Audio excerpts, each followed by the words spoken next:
O vello mundo morre, o novo mundo tarda en aparecer. Nese interregno xorden os monstros, e xusto aí estamos nós. Benvidas á Xanela, un medio audiovisual democrático e colectivo orientado á promoción de contido social, político e cultural.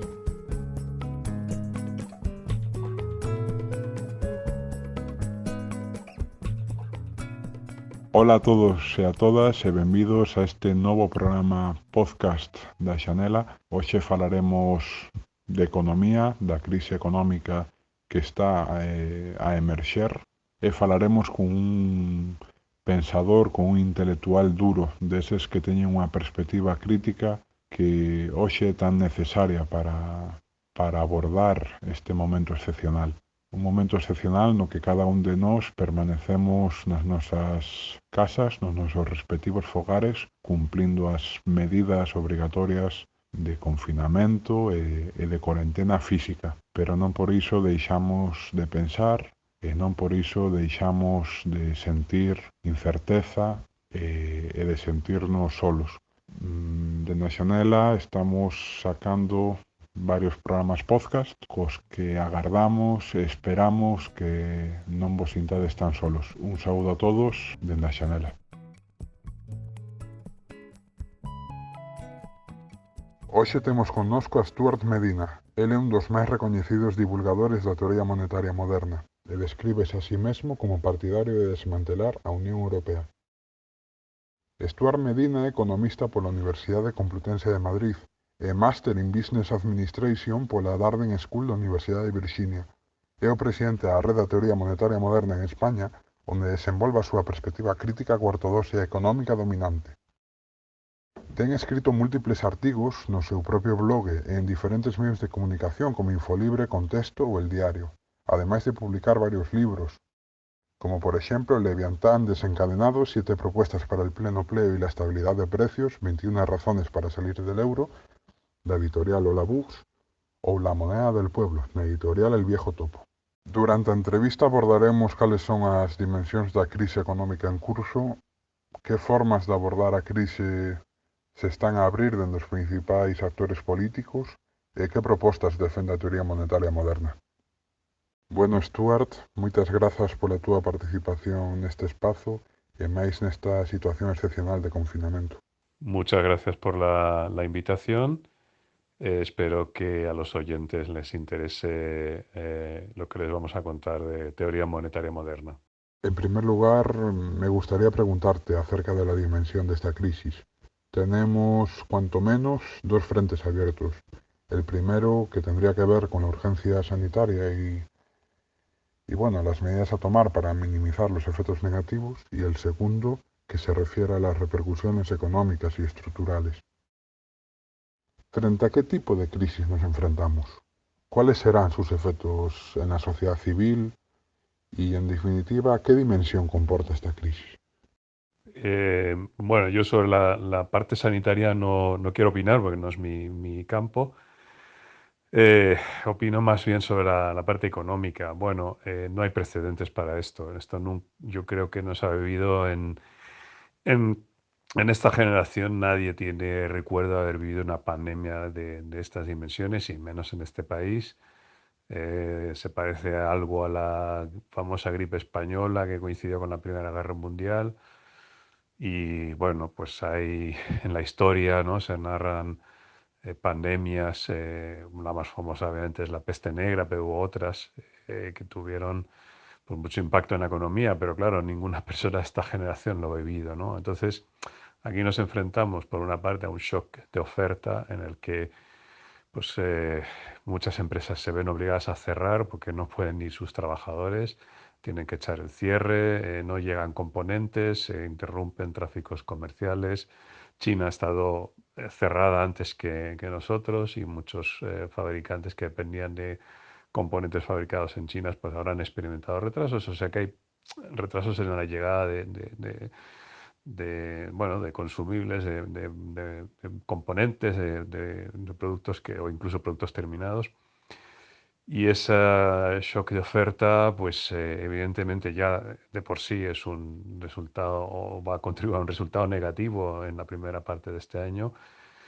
Pero al final el peor yo creo que va a ser el shock de demanda que va a seguir, porque como consecuencia del shock de oferta, que obliga a cerrar y a despedir trabajadores y a recortar plantillas y a hacer expedientes de regulación temporal de empleo, pues hay mucha gente que se va definitivamente a la calle, trabajadores temporales que ven que sus contratos no se renuevan, trabajadores temporeros, por ejemplo, para recolectar la fresa en Almería. He leído que los temporeros marroquíes no han podido llegar.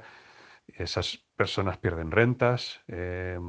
Las personas que tienen contratos temporales en temporada turística ya no las van a contratar y bueno, pues es una enorme pérdida de renta también para muchos autónomos, para muchos profesionales, para muchos pequeños negocios, para artistas, para cantantes, para actores, actrices.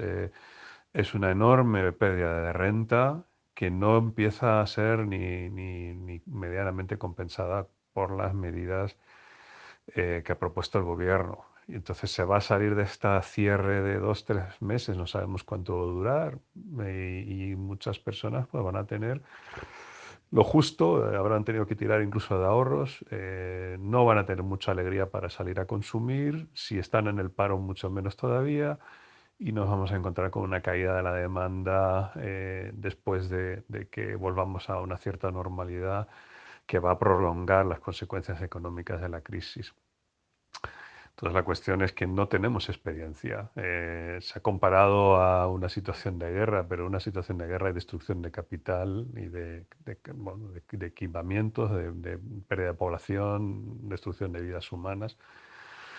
Se ha hablado de economía de guerra, pero realmente el problema que nos ocupa es el contrario. En la economía de guerra, como durante la Segunda Guerra Mundial, se trataba de maximizar la movilización de todos los recursos de la nación, al tiempo que se intentaba garantizar un mínimo de nivel de vida para la población y evitar tensiones inflacionistas por el efecto de la plena ocupación. En este caso, lo que se ha hecho es un experimento que no tiene precedentes, que es desmovilizar completamente o una gran parte de la economía y esperar que luego se vuelva a la normalidad, es decir, inducir una especie de coma a la economía y esperar que pueda despertar dentro de 2 meses como si no hubiera pasado nada, como si las relaciones entre trabajadores y empleados no se hubieran visto alteradas, como si las relaciones entre clientes y proveedores no se hubiera visto alterada, como si la relación entre acreedores y deudores no se hubiera visto alterada. Yo creo que eso no es realista. Yo creo que el gobierno está esperando una recuperación en V y me da la sensación de que no va a ser una recuperación en V, que vamos a tener un periodo muy largo de depresión económica. Las proyecciones sobre los efectos negativos han propiciado comparaciones con otras grandes crisis económicas en la historia, desde el crack del 29 hasta la crisis financiera en 2008, pasando por la experiencia de los años 70. Quería preguntarte, digamos, desde una perspectiva comparada con otros momentos de recesión o de depresión económica en la historia, sobre los rasgos particulares de la crisis que estamos viviendo. ¿A qué causas obedece y en qué sentido se asemeja o difiere de otras experiencias históricas? Bueno, de alguna manera en mi respuesta anterior he anticipado, ¿no? Una diferencia fundamental entre esta crisis y otras, ¿no? Es esa medida sin precedentes en la historia de haber decretado el cierre de múltiples negocios, ¿no? Eh, Normalmente las crisis económicas que hemos vivido suelen tener un principio o una causa financiera, una situación en la que, bueno, pues las expectativas de los empresarios se vuelven más pesimistas, los bancos empiezan a negarse a dar crédito, hay situaciones a lo mejor incluso desconfianza incluso que llevan a quiebras de instituciones financieras o de empresas, bueno, y son procesos que suelen darse en un periodo prolongado. Cuando la última gran crisis del año 2007, ¿no? Iniciada en 2007 con la crisis de Lehman Brothers, bueno, pues asistimos a una secuencia, ¿no? de problemas financieros, de quiebras de entidades financieras. la necesidad de rescatarlas, en fin, una situación que de todas formas era, digamos, a cámara lenta en comparación con lo que ha ocurrido aquí, ¿no? Aquí veníamos de un periodo de crecimiento económico, aunque se observaba una tendencia en la ralentización. De hecho, Alemania llevaba ya varios trimestres bordeando la recesión, Italia también. Francia no tenía un crecimiento muy potente. En España empezábamos a observar una desaceleración y de repente se ha venido esto encima, ¿no? No hay precedentes, no tenemos nada comparable. Y, y bueno, yo creo que el daño es difícil de medir. Nosotros, unos compañeros de la asociación Red MMT y yo hemos hecho una estimación empleando las tablas input-output. No es la mejor metodología, pero era lo que nos permitía trabajar más rápidamente. Y hemos visto que el PIB, el Producto Interior Bruto de España, se caerá este primer trimestre. Y nosotros que pensamos que en torno a un 8%, que ya es una caída muy fuerte en un solo trimestre. En Francia, por ejemplo, ya se han publicado datos de caídas del PIB del 6%. En Estados Unidos ya se dice que hay 16 millones de desempleados. En el segundo trimestre en España pronosticamos una caída superior al 20% del PIB, quizás más cerca del 30%. Ya hemos visto que hay 900.000 parados más en España y faltan los datos de abril. Hay aproximadamente 600.000 ERTES, expedientes de regulación temporal de empleo, aprobados y se dice que hay otros 600.000. Quizás estemos llegando a 2 millones más de personas fuera del mercado de trabajo para finales de abril. Estamos hablando de que eso se suma a 3 millones de parados que ya teníamos en febrero. Por tanto, saldríamos de esta con 5 millones y quién sabe si no con 6 millones de parados, ¿no? O desempleados o personas fuera del mercado de trabajo no produciendo. Es una situación inaudita, inaudita. Esto no tiene precedentes, como digo. Entonces, la cuestión es, ¿podemos volver a poner en marcha rápidamente la economía en mayo, si es cuando se produce el fin del confinamiento? Pues supongo que una parte del tejido productivo sí que se pondrá en marcha, pero para otra parte de la economía este va a ser un año perdido. Muchas empresas del sector hotelero, pequeños comercios que han estado cerrados a la fuerza, restaurantes, bares, van a volver a lo mejor con situaciones de concurso de acreedores, si es que no han echado el cierre definitivamente. Eso es un daño que tarda muchísimo tiempo en recuperarse. Hemos visto que en las crisis económicas convencionales los procesos de destrucción de empleo son muy rápidos, se destruye mucho empleo muy rápidamente y más en el modelo económico de España con una gran cantidad de personas que viven con contratos temporales, enlazando contratos temporales, contratos basura. Estas personas en situación de desempleo, cuando acabe el confinamiento, tardarán muchísimo tiempo en volver a encontrar un empleo y vamos a tener probablemente una situación de alto desempleo durante mucho tiempo.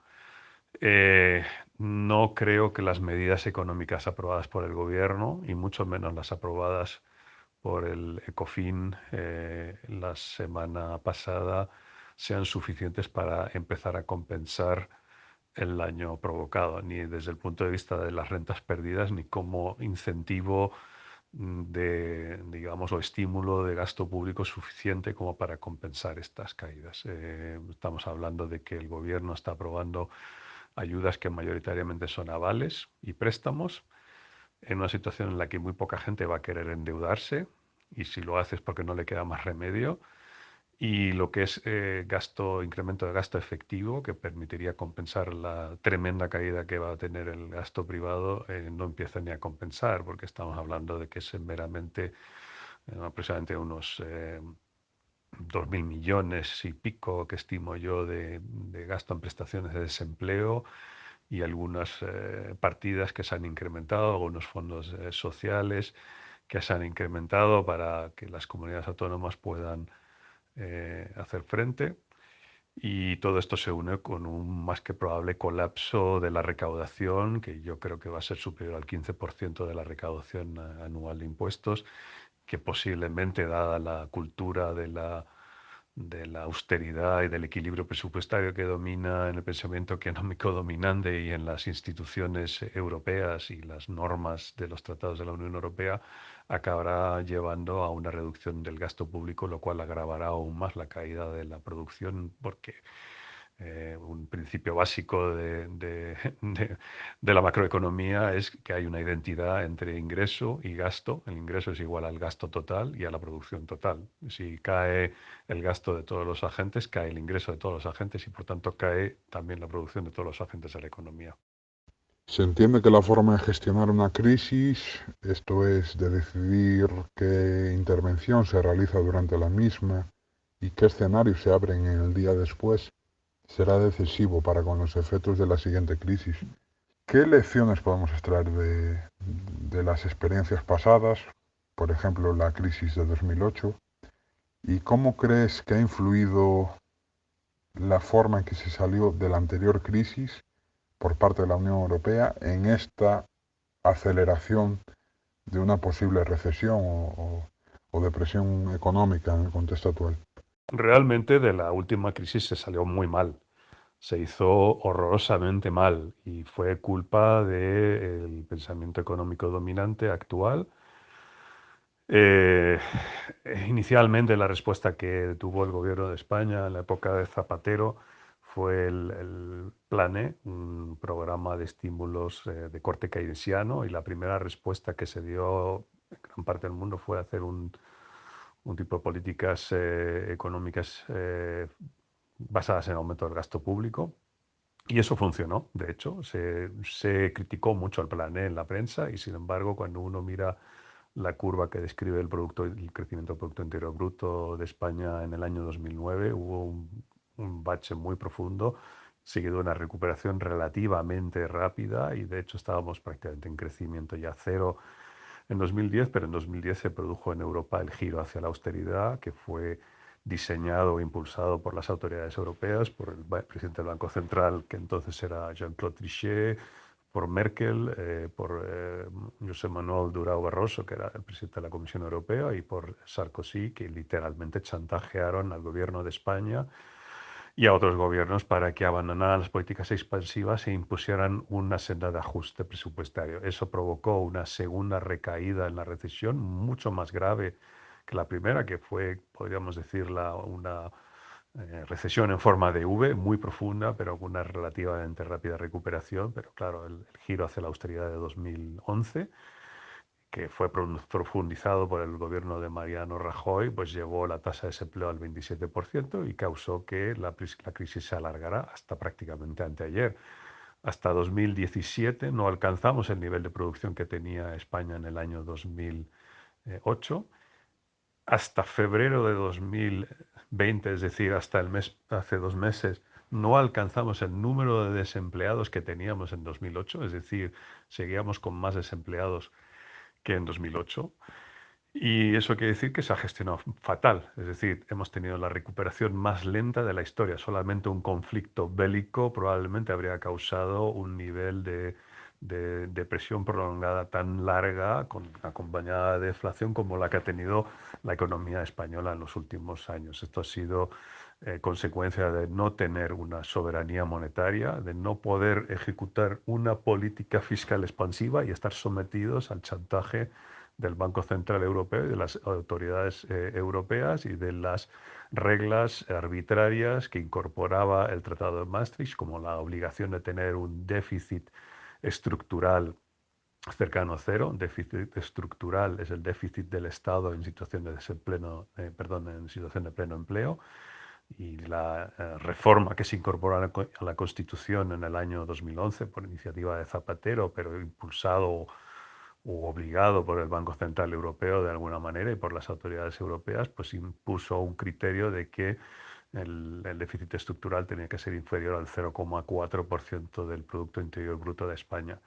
Eso es un déficit tan ridículamente bajo que solamente puede dificultar el funcionamiento normal de la economía, porque una cosa que hay que entender es que el déficit del Estado es necesariamente el ahorro del sector privado, y si tú llevas el déficit del Estado o pretendes llevar el déficit del Estado a cero, lo que estás diciendo a la vez es que te quieres cargar todos los ahorros netos del sector privado, y eso siempre tiene consecuencias en una depresión del consumo, en desanimar la inversión privada y, en definitiva, en ralentizar y dificultar la recuperación económica. Así que fue un modelo absolutamente nefasto que espero que no se aplique en esta ocasión.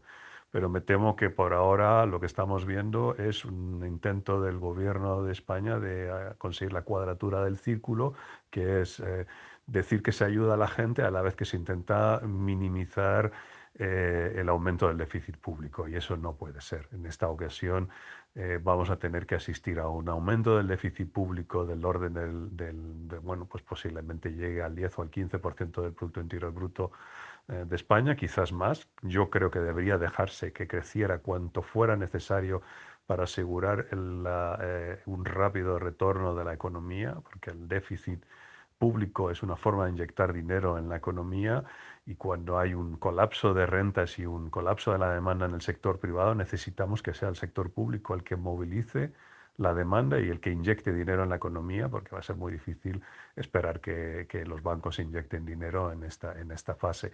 Esta situación se tenía que prolongar hasta 2021, es decir, en 2021 vamos a seguir viendo un colapso de la recaudación, porque hasta 2021 no se cerrarán, digamos, las cuentas anuales de las empresas, que es cuando presentarán el impuesto, la declaración del impuesto de sociedades, o las personas presentan su declaración de IRPF, y ahí veremos el daño que ha causado este confinamiento en las rentas de empresas y de personas, ¿no? Y veremos, por tanto, una caída tremenda de la recaudación. Si se pretende compensar esa caída con reducciones de gasto, lo único que haremos es alargar el problema y volver a los errores del año 2011, 2012 y 2013, que fueron realmente nefastos. Sobre las formas de enfrentar esta crisis se ha hablado estos días de distintas posibilidades. Ha corrido la voz de que muchos liberales se han vuelto keynesianos, ¿no? Y que de repente tenemos que financiarnos según la deuda pública estándar, prescindiendo de varias de las normas que imperaban en la normalidad. Pero da la sensación de que las distintas propuestas de intervención no escapan lo suficiente de los anteriores paradigmas, o que cuanto menos se entiende que las medidas que desbordan el dogma neoclásico tienen fechas límite, como es el caso de la reciente propuesta anunciada por el Banco de Inglaterra, que financiará directamente al gobierno, pero de forma transitoria, lo que dure la crisis sanitaria del coronavirus. ¿Cuáles son, en términos generales, los grandes paradigmas económicos en disputa, tanto en lo que concierne a la comprensión de la crisis como a las propuestas para enfrentarla? ¿Cuáles son sus principales postulados y propuestas? Bueno, es una pregunta muy interesante. Yo creo que lo que hay es una mera suspensión de las reglas y las normas ante lo que se considera que es un shock externo, una situación anómala que no sirve para gestionar la normalidad, y evidentemente la mayor parte de los economistas bueno, en general, eh, periodistas, opinadores, políticos, etcétera, adscritos de alguna manera al dogma dominante, están deseando que vuelva toda la normalidad para volver a aplicar las mismas políticas.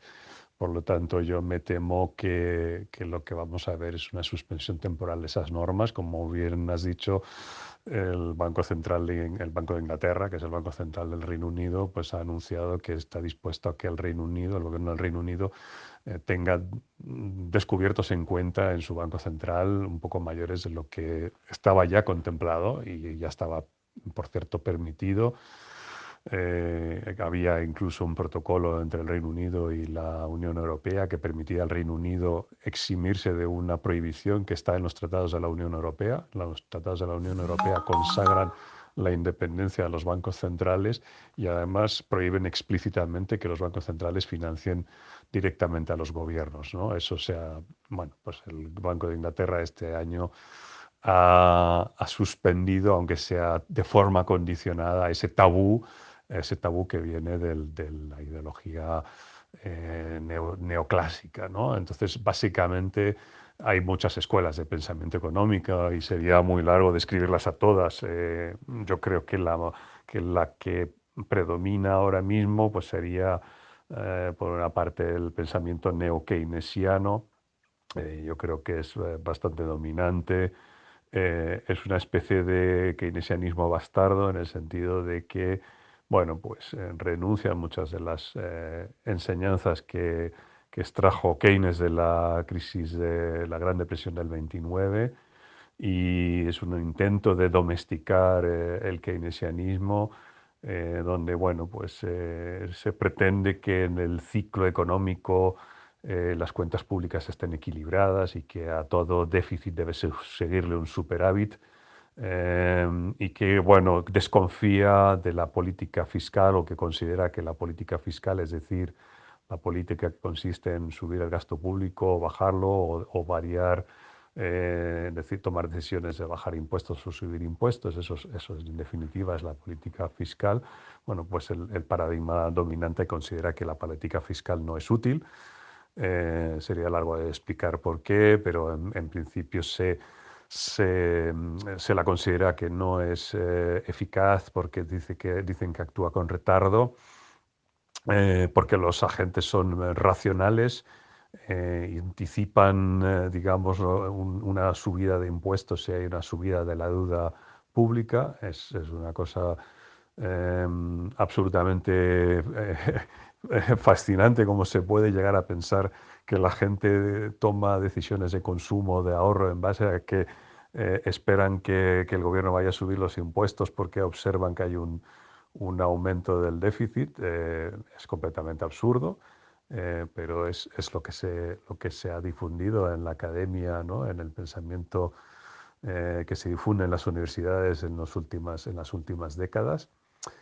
Y bueno, pues también se considera que el gasto público es por un motivo pues más propenso a crear inflación y por tanto que hay que domesticar o limitar el gasto público. Entonces la herramienta que le queda a la política económica sería la política monetaria, y por eso pues la única forma en la que ellos conciben responder es con bajadas de tipos de interés o con operaciones monetarias atípicas como las compras de activos en el mercado secundario, sobre todo de deuda pública en el mercado secundario de los últimos años, ¿no?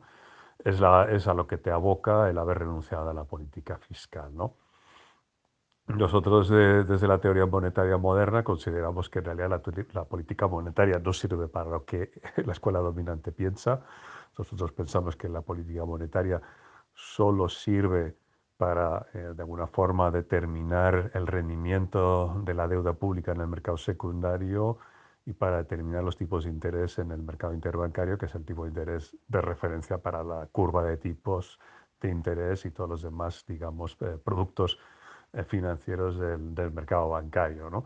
Eso es la función de la política monetaria, pero no consideramos que la política monetaria sea eficaz en la gestión del ciclo económico, es decir, no permite influir en el nivel de actividad de la economía, eso es una ilusión, y pensamos que hay que recurrir a la política fiscal, que es la que es verdaderamente potente porque es la que consigue realmente movilizar recursos en la economía, es decir, es la que consigue, por ejemplo, reducir el desempleo de la forma más directa posible, que es contratando a la gente que está desempleada, ¿no? Entonces aquí, bueno, pues yo creo que se contrapone en dos visiones muy distintas sobre, bueno, sobre la eficacia de las políticas, ¿no? Cuáles son las que funcionan y cuáles son las que no funcionan. Detrás de todo esto hay una discrepancia muy profunda. El pensamiento neo-keynesiano y el pensamiento neoclásico considera que hay unos fondos limitados en la economía.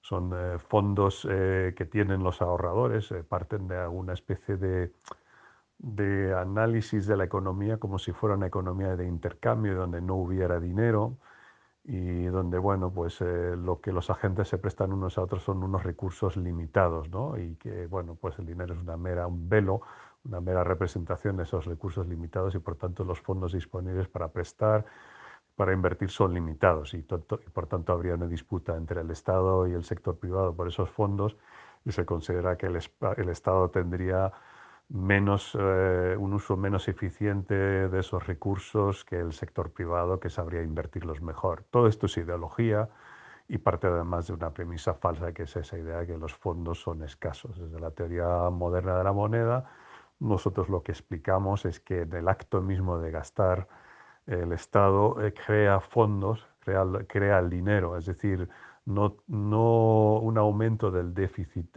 público, es decir, un aumento del gasto superior a la recaudación de impuestos, lo que hace es inyectar dinero, crear nuevo dinero en la economía y por tanto no necesita desplazar fondos de otros usos, sino que lo que hace es crear nuevos fondos y además movilizar recursos que están ociosos, ¿no? Eso es una diferencia importante también respecto a la economía neoclásica, donde de alguna forma parece que parten de la premisa de que estamos en una situación de pleno empleo y si hay desempleo consideran que es porque hay rigideces en el mercado de trabajo y es porque los trabajadores no quieren reconocer una necesidad de bajar sus salarios para encontrar un empleo y realmente no estamos nunca en situación de desempleo real, sino que lo que hay es una negativa de los trabajadores a ajustar sus expectativas, ¿no? Desde nuestro punto de vista, la situación normal de la economía, desde un punto de vista también de otras escuelas post-keynesianas, pues la economía rara vez o casi nunca está en pleno empleo y el gasto del gobierno no supone un desplazamiento de fondos desde el sector privado, ¿no? Eso sería una forma muy, y quizás me he extendido mucho, pero una forma de resumir las dos grandes disputas ideológicas que hay entre neo-keynesianos, neoclásicos y post-keynesianos y teoría monetaria moderna por el otro, ¿no? Dentro de la Unión Europea han sido evidentes las diferencias entre países, afirmándose una geografía política que casi podemos decir que desvela una estructura neocolonial en Europa. Se han tomado distintas medidas, como la cláusula general de escape del Pacto de Estabilidad y Crecimiento desde la Comisión Europea o desde el Banco Central Europeo, en este caso, una línea de más de 750.000 millones de euros para comprar deuda pública y privada en el mercado secundario. Aún así, se han producido una serie de choques entre países del norte y países del sur. Se ha comentado mucho durante estos días las diferencias existentes entre países como Holanda o Alemania y países del Mediterráneo como Francia, Portugal, España o Italia. Además de apuntar a las causas estructurales y económicas, que son evidentes entre estos países, algunos analistas señalaban la impronta cultural y religiosa de estas posiciones, apuntando a las diferencias en torno a la procedencia protestante o católica de estos países. Al encontronazo en torno a las posibilidades de una mutualización de la deuda, de su monetización o de las condiciones de su financiación, se le pone de manifiesto algunos de los déficits en la arquitectura de la Unión Europea y, por supuesto, del euro. Se ha hablado de los coronabonos, que han sido el detonante de las diferentes posiciones, así como de nuevos mecanismos como el SURE, un seguro de desempleo de urgencia a nivel europeo, o la utilización del MEDE, el Mecanismo Europeo de Estabilidad, que tan buenos recuerdos nos trae a los españoles. Recientemente, a día 9 de abril, en la reunión del Eurogrupo se ha acordado un rescate del MEDE con condicionalidades supuestamente más relajadas que las de épocas pasadas. El acuerdo ha sido celebrado por los gobiernos de los países del sur tras duras negociaciones y en el caso español Nadia Calviño lo ha anunciado con las siguientes palabras: como un buen acuerdo que integra una triple red de seguridades para trabajadores, empresas y estados.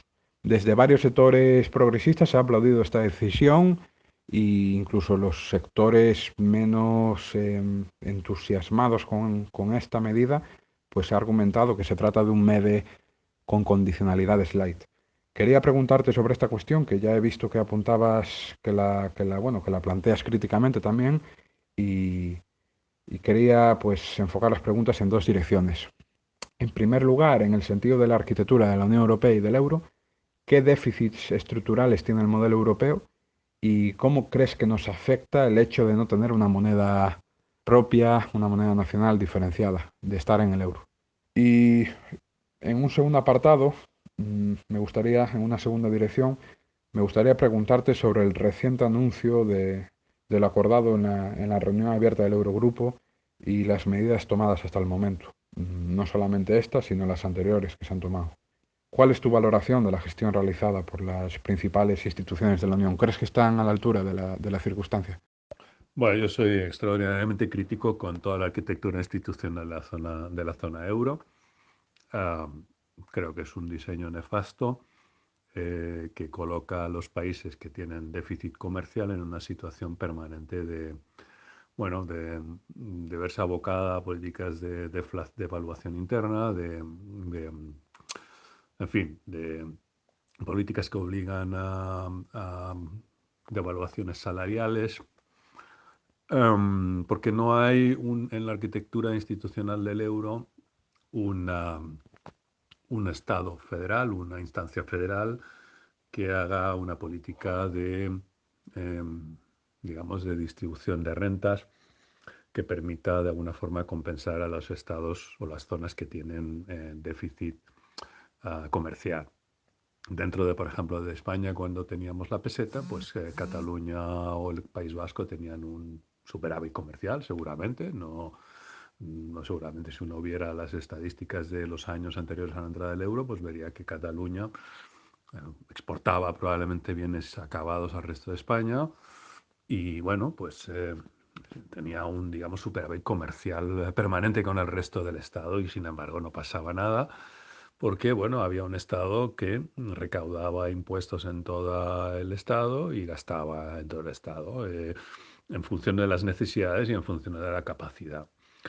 Am, esto funciona mientras dentro de ese Estado-nación pues haya el sentimiento de pertenencia a un demos, a una comunidad nacional, donde bueno, pues el hecho de que una región sea deficitaria respecto a otras regiones, pues no se contempla como un aprovechamiento, digamos, de las regiones deficitarias. Dentro de Europa esto no ocurre. En los países del norte de Europa, efectivamente, bueno, pues no sé si es el calvinismo o el protestantismo, en esto no creo que la religión tenga mucho que ver, porque hay católicos en Alemania y en Bélgica, entonces no creo que sea tanto una cuestión religiosa, sino una percepción popular, una derivada de un análisis, digamos, en el que, bueno, pues el que tiene un superávit comercial es de alguna forma más eficiente, más productivo, más competitivo, y quien no lo tiene, pues es que no hace los deberes, ¿no? Esto es la imagen popular que se difunde y que muchos economistas además han contribuido a elaborar, ¿no? Am, y sin embargo es completamente pueril porque no puede haber un país con un superávit comercial si no hay otro país, digamos, dispuesto a tener un déficit comercial. Entonces, evidentemente, para países como España haber entrado en la Unión Europea, o para Italia, pues evidentemente esto ha supuesto un proceso de desindustrialización bastante desacelerado y por tanto las empresas españolas han tenido que de alguna forma ser desmanteladas o muchas desmanteladas. Esas cuotas de mercado han ido al sector industrial alemán, que es verdad que era de mayor tamaño y más eficiente.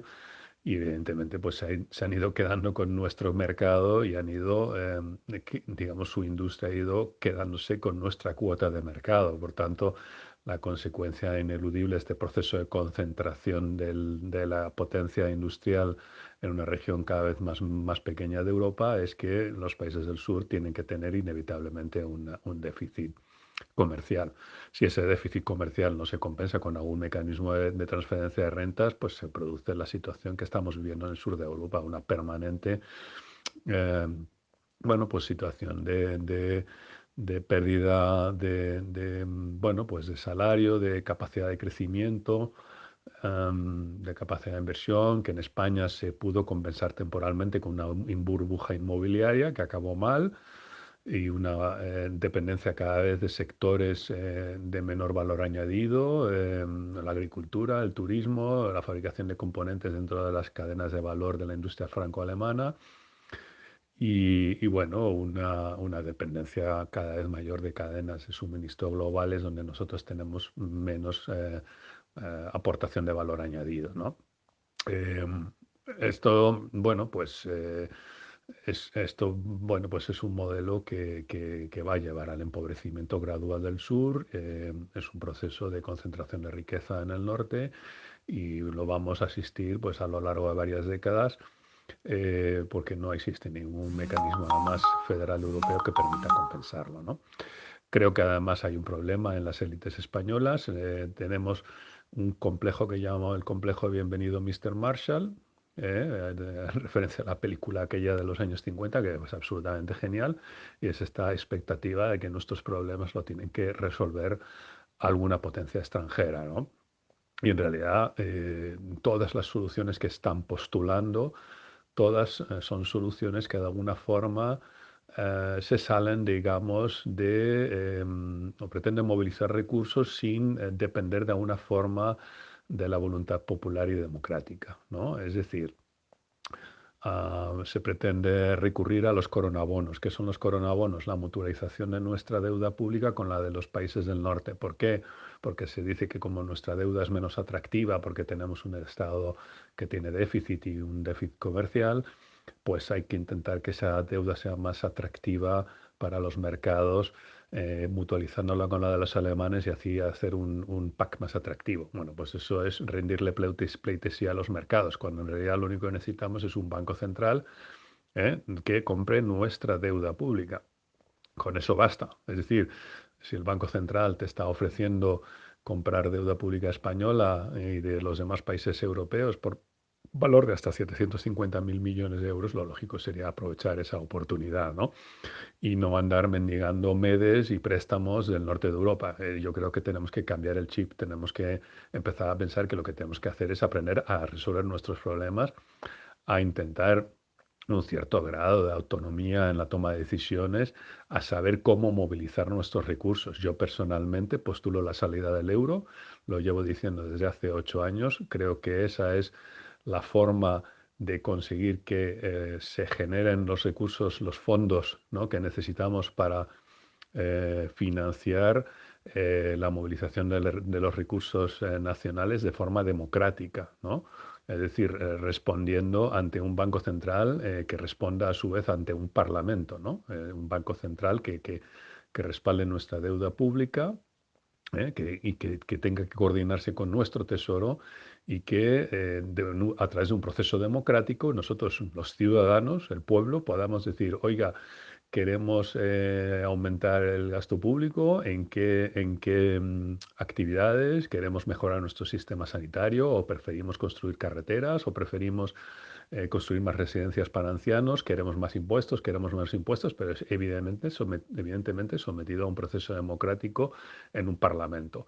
Eso es lo que hacen las naciones más avanzadas, como Nueva Zelanda, como Islandia, como Noruega, como Australia, como Canadá, como Estados Unidos. Tienen un banco central que se coordina con su tesoro y responde ante las autoridades democráticamente elegidas y ante el parlamento de la nación.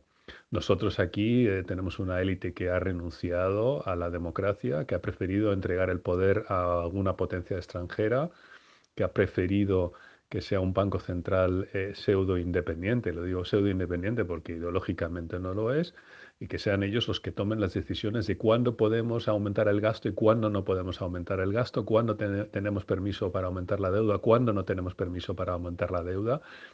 Tenemos una especie de obsesión de que sean los holandeses y los alemanes los que financien nuestro aumento de gasto público sanitario. Pues no, señor.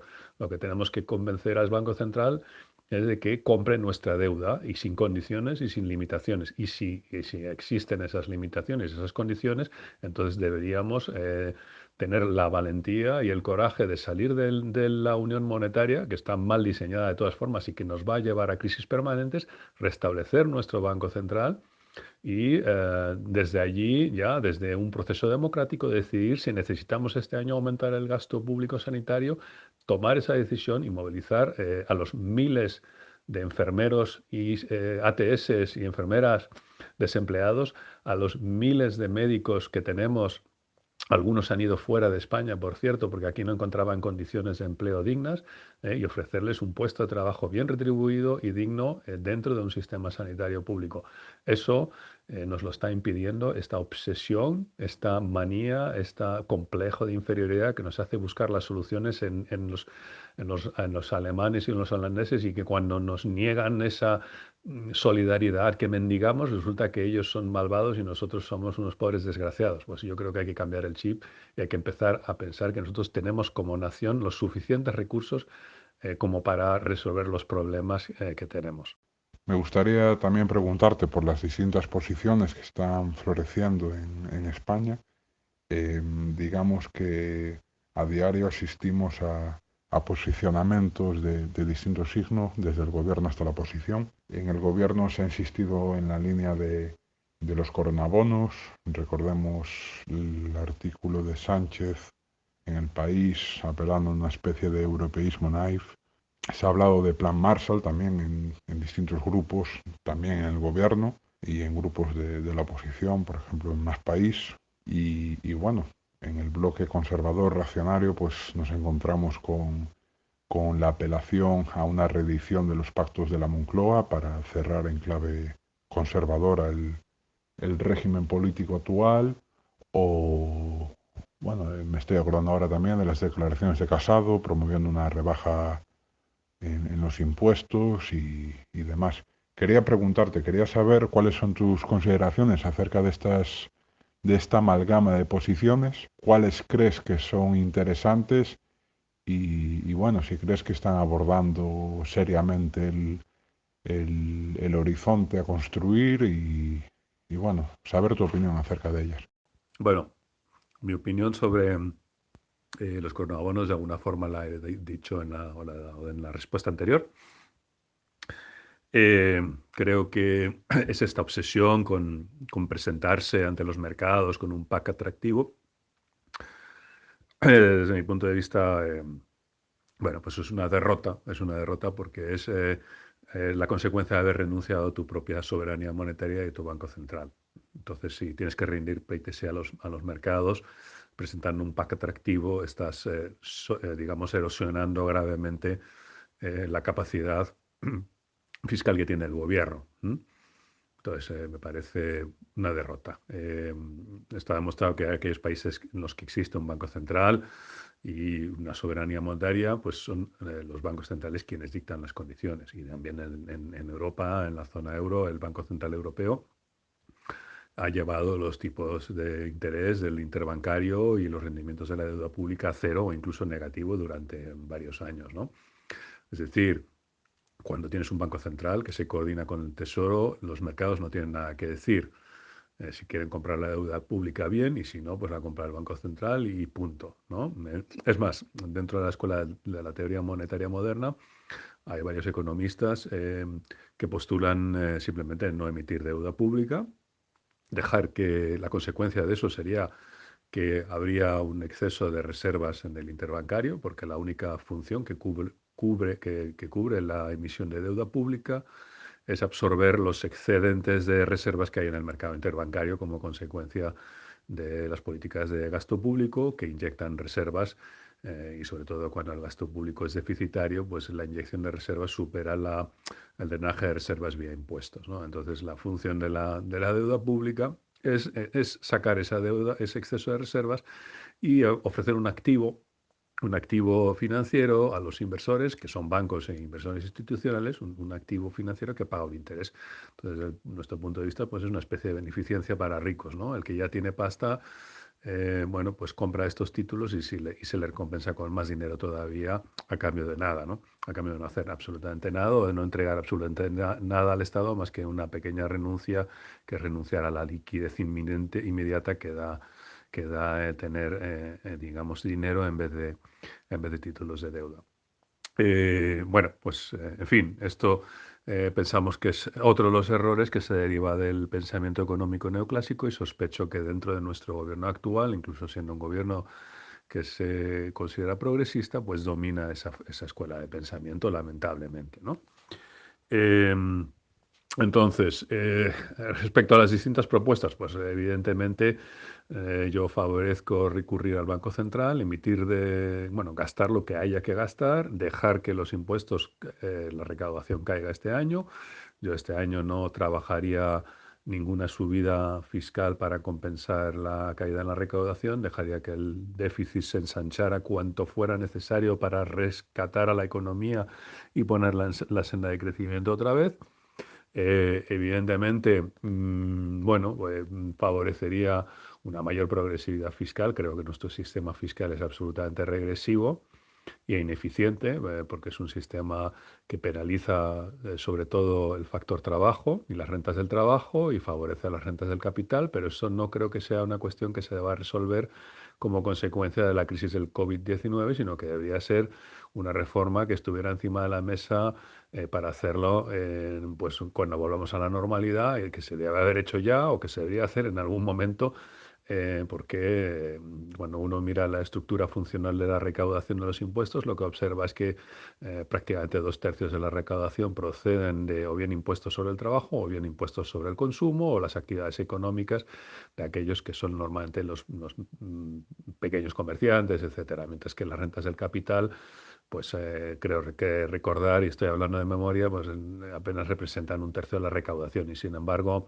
pues bueno, es bastante cuestionable que eso refleje el reparto real de las rentas en nuestra economía, y además estamos hablando de que las rentas del capital normalmente, las devengan un porcentaje muy reducido de la población frente a las rentas del trabajo y otras actividades económicas que las devenga la inmensa mayoría de la población. Por tanto, estamos hablando de un tratamiento fiscal muy lesivo para la mayoría y muy favorable para la minoría. Pero esto no tiene nada que ver con la cuestión de la crisis del COVID-19, sino que es una cuestión de equidad social que evidentemente nuestro sistema fiscal pues lleva años padeciendo una fiscalidad cada vez más regresiva, ¿no? Por tanto, bueno, pues las propuestas de la derecha pues me parecen pues que se podrían ignorar, porque ya simplemente el hecho de que la actividad económica se va a derrumbar pues va a provocar un colapso de la recaudación, ¿no? Eh, bueno, pues otras propuestas que puedan tratarse, pues realmente yo creo que las más importantes las hemos discutido. Los préstamos del MEDE me parecen inadecuados, insuficientes. Las acciones o las propuestas del gobierno mayoritariamente se basan en aplazamientos, desplazamiento de fechas de vencimiento, avales, es decir, tratan en su gran parte de desplazar pagos, pero no perdonar deudas, digamos, ¿no? O sea, aquí sería quizás el momento incluso de plantearse un jubileo de deuda para mucha gente.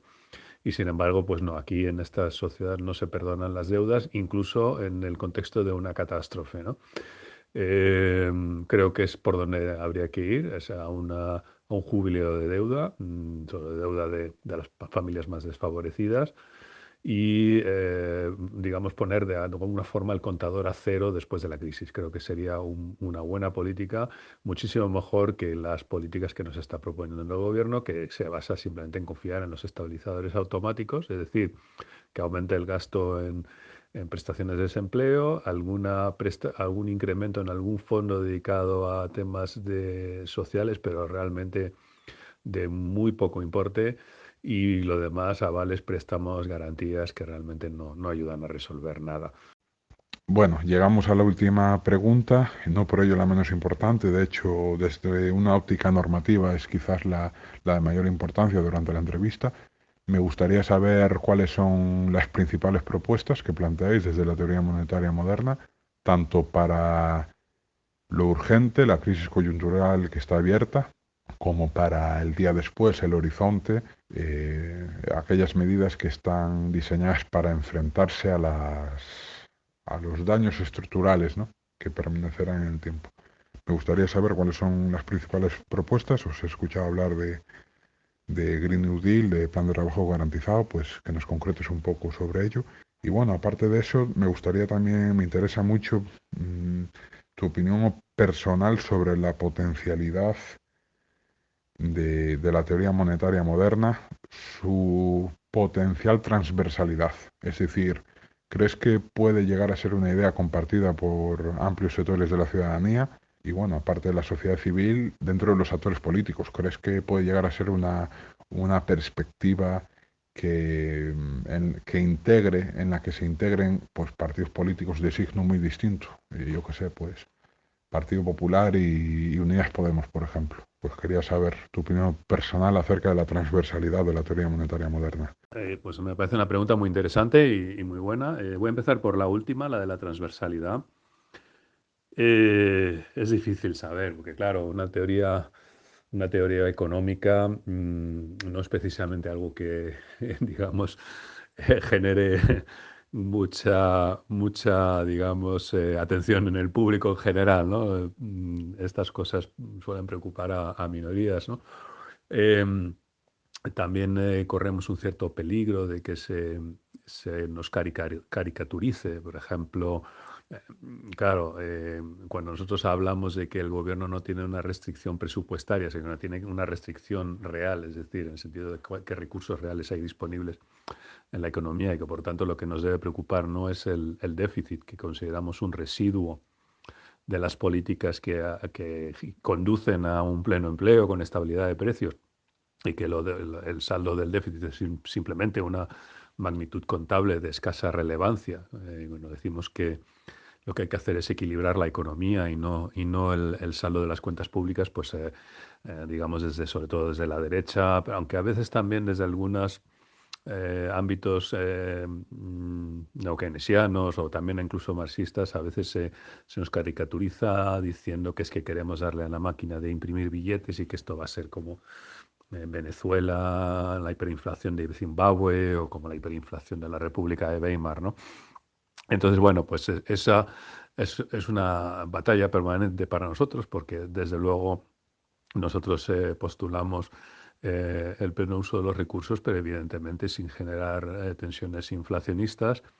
La imagen de la impresora de billete nos parece un arcaísmo porque hoy en día el dinero mayoritariamente es digital. El 90 y tantos por ciento del dinero que circula son apuntes contables realizados con un ordenador, con un teclado, y en la mayor parte de ese dinero lo crean los bancos comerciales.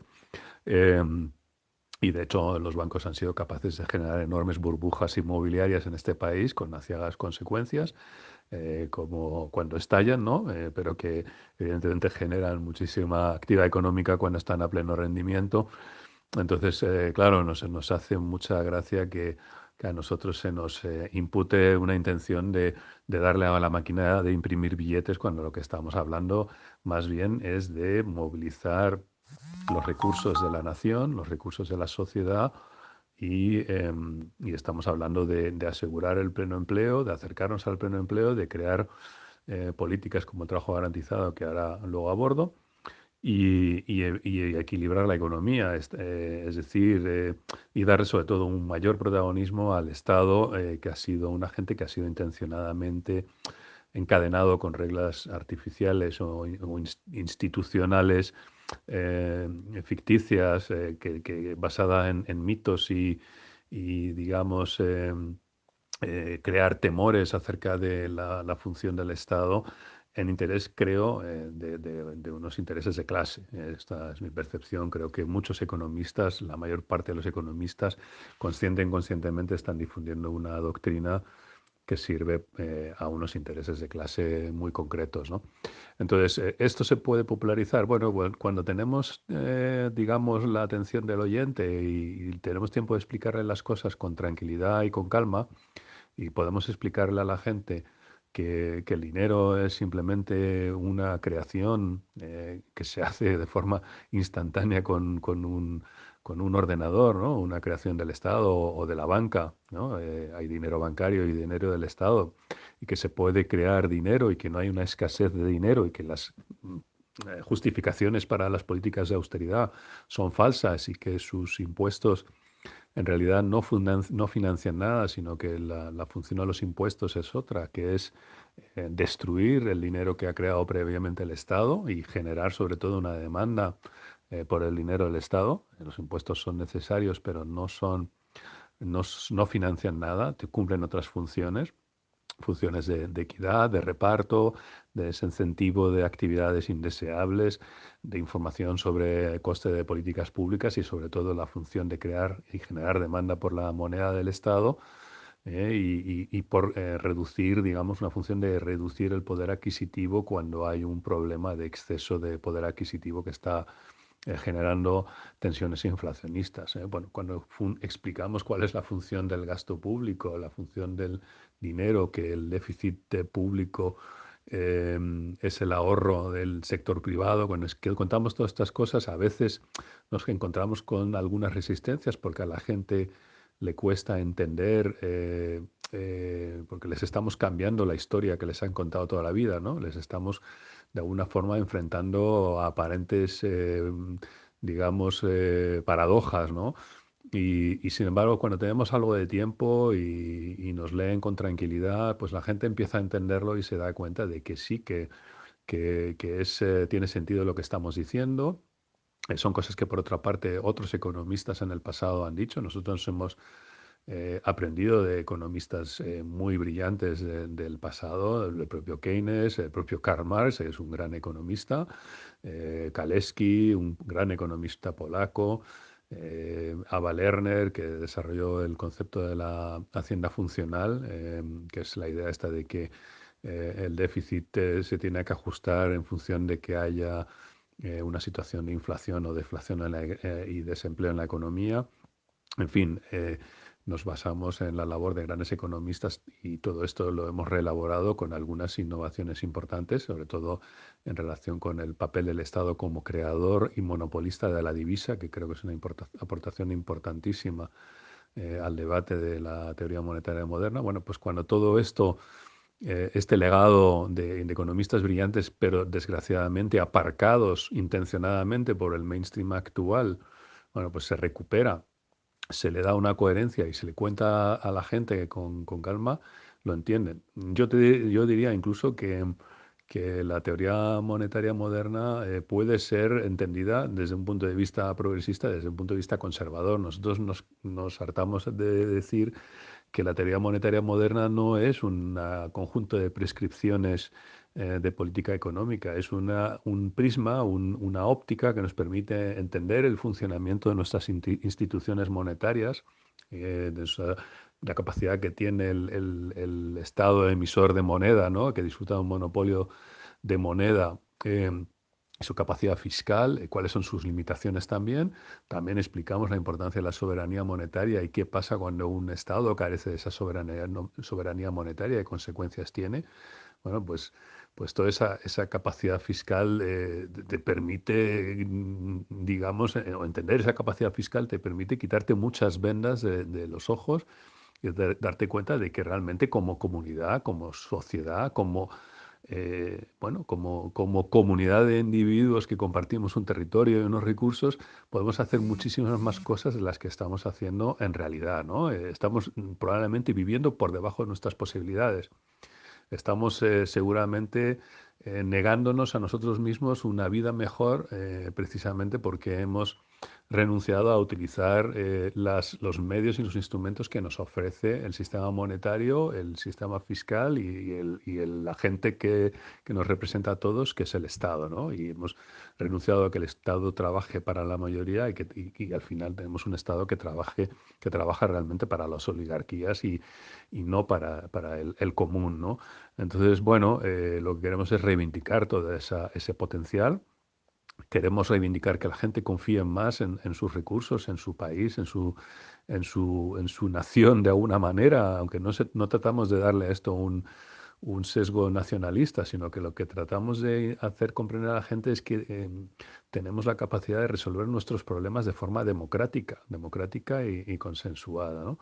Y esto es el mensaje que intentamos que cunda, que cale y nos permite de alguna forma pues cambiar la narrativa. Normalmente este cambio de narrativa, este cambio de relato es más favorable para los intereses de una política progresista. Potencialmente un conservador también puede entender la teoría monetaria moderna y utilizarla para desarrollar y aplicar políticas conservadoras. Incluso te diría que he conocido alguna persona de ideología conservadora que entiende la teoría monetaria moderna, pero que evidentemente no está trabajando en pro de la mayoría, sino que está trabajando por otros intereses. Pero desde luego lo que te da la teoría monetaria moderna es una óptica que te permite desarrollar políticas yo diría que la mayoría de los economistas de la teoría monetaria moderna tienen una inclinación más bien progresista y no todos son iguales y hay algunos que tienen una visión más de clase y otros que no, pero evidentemente en general lo que te permite son políticas en pro de la mayoría, como el trabajo garantizado, ¿no? Bueno, perdona por esta larga introducción o esta larga respuesta a tu pregunta. En cuanto a qué propuesta haríamos nosotros, qué propuesta económica. Te diría que habría evidentemente dos fases, una para la etapa de la pandemia, del confinamiento. Es evidente que para una gran parte de los hogares no es posible ahora mismo salir a trabajar. Muchos han perdido incluso su empleo y no tienen ninguna posibilidad o pocas posibilidades de encontrar un empleo en estos momentos. Y yo creo que las soluciones que ha aportado el gobierno son demasiado complejas, demasiada casuística, demasiados trámites de justificación, demasiadas rendijas por las que se quedan descolgados demasiada gente. Y desde nuestro punto de vista lo que habría que haber hecho es desde el Banco Central haber hecho una línea digamos, de compra de activos del gobierno. Iba a decir un descubierto en cuenta para el gobierno de España, pero lamentablemente eso está prohibido por el Tratado de la Unión Europea. Entonces, bueno, pues la solución sería que el gobierno desde el Tesoro enviara un cheque a cada hogar durante el periodo para que cubra sus mínimas necesidades durante el periodo de confinamiento, sin preguntas, sin condiciones, sin papeleos, sin ningún tipo de condición, para que tuviera un mínimo poder, conservar un mínimo de poder adquisitivo y mantener la demanda, digamos, más o menos estable y que no se hunda, sobre todo a la salida del confinamiento. Este pago se podría luego, digamos, incorporar a la cuota del IRPF más adelante para ir devolviéndolo bien el año que viene con la declaración del IRPF o en cuotas según la situación financiera de cada contribuyente, y aquellos que no tuvieran ningún ingreso o hubieran visto una disminución notable de sus ingresos, pues simplemente no devolverían esa ayuda. Y eso nos habría evitado toda la complejidad administrativa de las múltiples líneas que ha abierto el gobierno, que son bastante insatisfactorias para muchos de los potenciales beneficiarios y que deja, por cierto, a mucha gente descolgada. Por ejemplo, aquellos que no tenían un contrato de trabajo justo antes del estado de alarma y no tenían suficientes, digamos, habían cotizado lo suficiente para percibir una prestación de desempleo, por decir un ejemplo, o autónomos que han perdido una gran parte de su negocio, pero no lo suficiente como para solicitar las ayudas de autónomos, etcétera, ¿no? Entonces, bueno, esto sería la solución que proponemos para el corto plazo, y para la situación posterior a la pandemia, pues lo que proponemos es que, dado que va a haber un gran problema de desempleo, esto lo proponemos antes y después de la pandemia, es un plan de trabajo garantizado. Significa nada más y nada menos que todo aquel que quiera y pueda trabajar y no encuentre un empleo en el sector privado, se le ofrece un empleo en el sector público. Esto no es ninguna locura, no tiene un coste en absoluto exagerado. Si se hacen los números se ve que es un coste bastante razonable, probablemente menor que el coste del rescate de nuestro sistema financiero en el año 2012.